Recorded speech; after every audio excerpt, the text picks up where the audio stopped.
I don't even know how to start this episode, honestly. I don't think I've seen a reaction to a Miss Universe winner like this since 2020, which ironically is also when Mexico won. A lot of people were upset at those results. I will be recapping the show and give you my thoughts on performances, but since so many people want this episode, I thought it would be best to start by addressing the topic of the results themselves. I understand a lot of people are upset about the results of the pageant, and a lot of people are really out for blood, and you want to hear me rip apart the Miss Universe organization, but I do have to state that channels like mine cannot just claim that a pageant is rigged. That's a very serious allegation, and without being able to provide proof of that, I wouldn't advise for myself or for anybody else to jump on social media and say that an organization rigged their results without being able to provide that proof, because that can open you up to litigation. Although I cannot claim that the organization rigged their pageant, what I can do is show you some interesting videos and photos that I found after the pageant. The first is a clip actually of Miss Universe Mexico's brother listening to the announcement of the top 5, and in my personal opinion, it was a really interesting reaction to see, because he really didn't flinch at any of the placements. And as it was getting closer to the announcement of the winner, there was no built up of excitement. Like, oh my gosh, I can't believe my sister is in the top 2. I can't believe that this is all happening. That is something that just struck me personally as really strange behavior, but you can make a decision about this clip yourself. The 4th runner-up is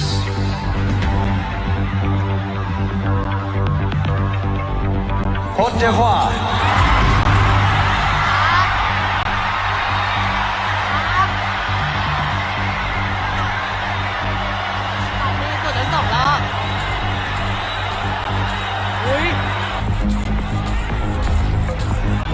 Philippines.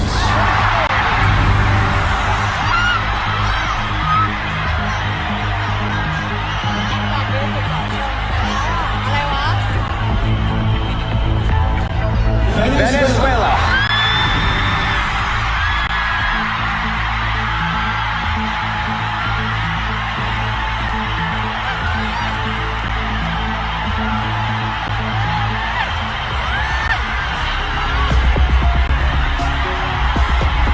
We're now down to the final 2.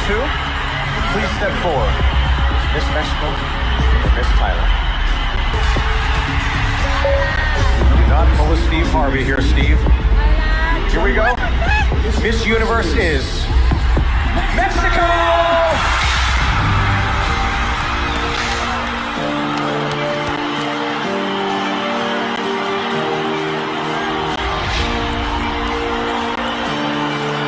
A couple other things were a little bit out of the ordinary to me right after Mexico was announced as the winner. Typically, if you're a judge, whether or not you chose whoever the winner ends up being, because usually it's not a unanimous decision. Normally at pageants, being on many panels myself, you're lucky to get 4 out of 5 judges picking the same winner. Sometimes it might be 3 out of 5 that end up determining who ends up winning. But usually as a judge, even if a girl wins and she wasn't your pick, she's usually your first runner-up pick. So sometimes you see the result and you're like, oh, okay. Like I can see, how she could have won.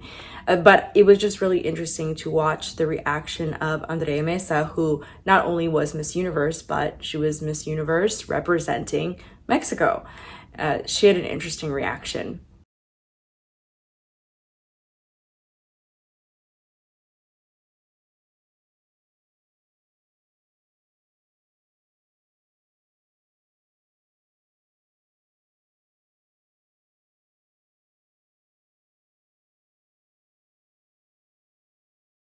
Another interesting thing to see were the posts that Natalie, who is another former Miss Universe, and she was also a member of the finals judging panel, the posts that she made online were things we don't see often from judges. I'm going to show you her Instagram stories and then the post that she made after the pageant.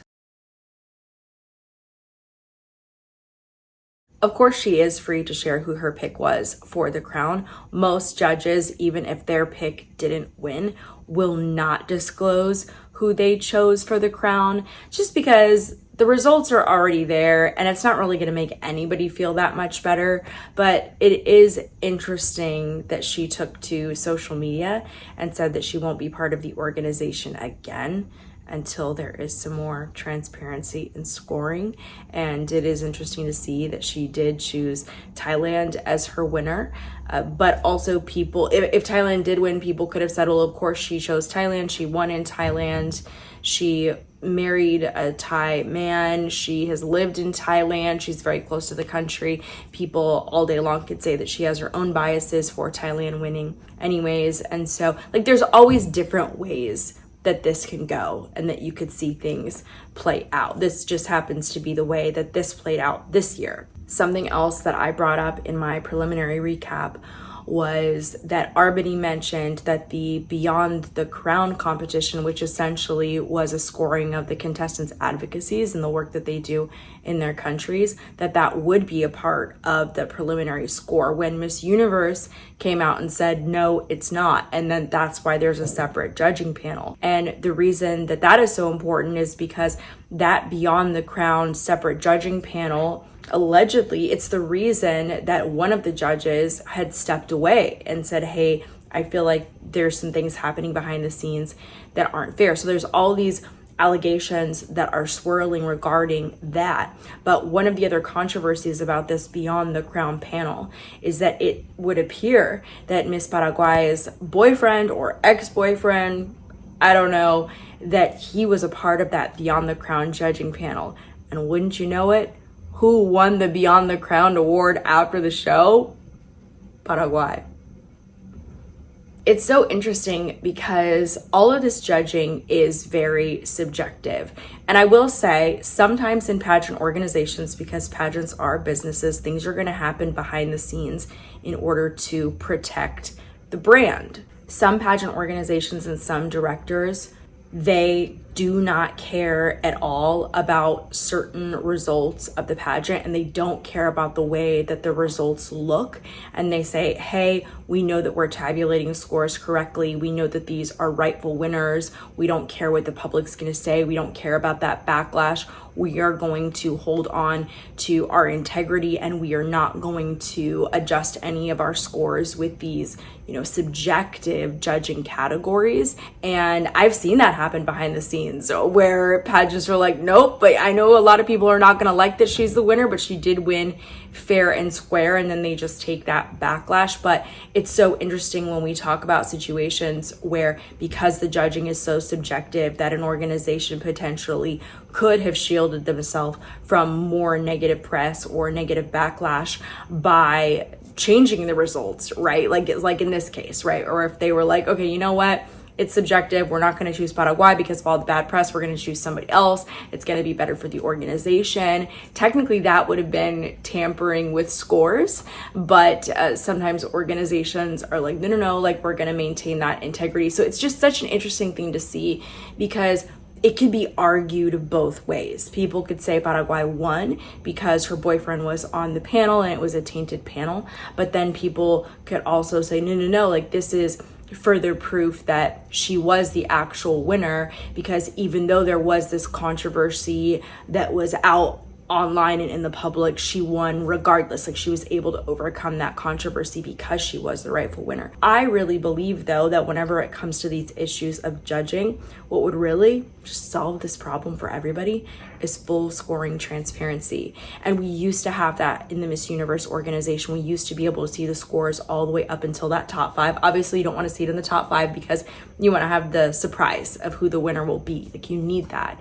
We could get rid of all these issues with scoring transparency. And I've never understood why it was some like big secret. I've never understood organizations that don't release contestant scores. Like they don't want a contestant to know where they rank. I don't understand that secrecy. I think that it's always useful if a contestant knows her score. So if she knows like, oh my gosh, was I almost in the top 30? Was I almost in the top 12? Because that kind of information and judges' notes can help a contestant move on in a different organization, and it can give her more specific areas that she can work on to improve.